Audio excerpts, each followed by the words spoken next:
at Bowen.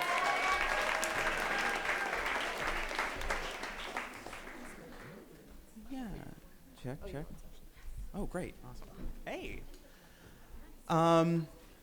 So in 2014, I moved into a basement apartment in Greenpoint.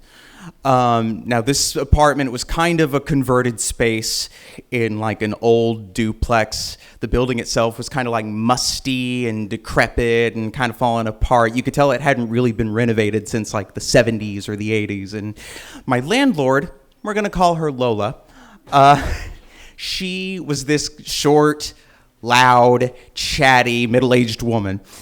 And now the rent on this place was dirt cheap, and I'm an actor, so that meant I was broke most of the time. So when you're living paycheck to paycheck, your standards for living aren't that high. I wasn't being very particular about my necessities, and I was ignoring a lot of things that most people would call red flags. One red flag in particular, there was no lease. No lease whatsoever, nothing in writing between anybody at all. Second of all my rent payments had to be in cash.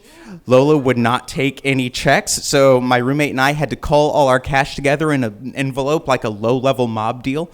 And then Lola would cut corners on maintenance, and we had a lot of maintenance issues. There's always something going on with like the boiler, the electricity, the plumbing, and all of the guys she brought in to fix these things were just guys she knew. None of them were licensed professionals at all, and they would always come in to fix something and break something else on the way out.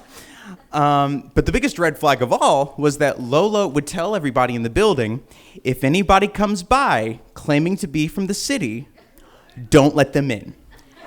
Don't let them in. Call me instead. Do not let them in. And whenever we would logically ask why, she would go on these like paranoid rants where it's like, well, it's these real estate people. See, we're the oldest building on the block, and they've been trying to push me out for years, and my neighbors don't like me, and they're trying to get me. And I'm like, this is Brooklyn. That kind of makes sense.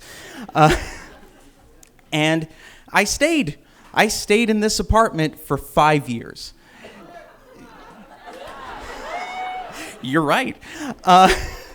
Because I just thought, all right, I got a place to live. I got a roof over my head. You know, I was complacent. I wasn't trying hard. But then a couple of years ago, things started to change. I entered this amazing relationship with this beautiful girl, and I found this better job with benefits, and I started eating better and working more to improve and take care of myself. And I thought, you know what, maybe I deserve better. Maybe I don't have to keep putting up with all these issues. So I thought, all right, game plan, start saving your money so that you can move out and find a better place in 2020. This past June, I'm at work, and I get a text from my roommate that has 2 pictures in it. One is of a notice that has been slapped on our door that says vacate in giant red letters, and the other is a court summons for Lola. And the city inspectors came in. Turns out you can't have a basement apartment in a city building registered as a duplex. So I immediately get on the phone with Lola, and I'm calling her, and she finally answers, and she's like, oh, Grant, I'm so sorry about this. This is those real estate people and my neighbors, and I'm going to fight this. Don't you worry. She talks the entire time I'm on the phone, and every time I try to interject, she intentionally keeps talking over me. And that's when it all sits in. I'm like, oh, you lied, you're caught, you know you're in trouble, and I'm on my own. So I immediately go into like refugee survival mode. Like after work, my girlfriend and I, we go over to the place, we're throwing my clothes into suitcases. I turn to my roommate and go, Godspeed, and head out the door.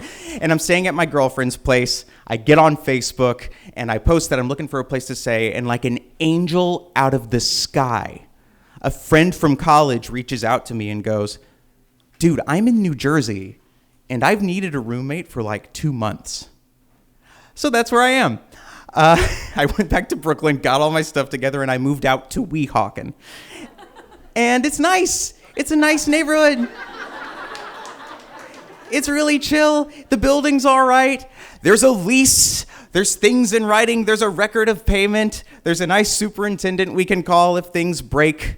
I never found out what happened to Lola. I realized that with no paperwork, I didn't really have any legal standing to try to fight her or get any money from her or anything. So I don't know how things turned out for her, but I know that I'm done ignoring red flags.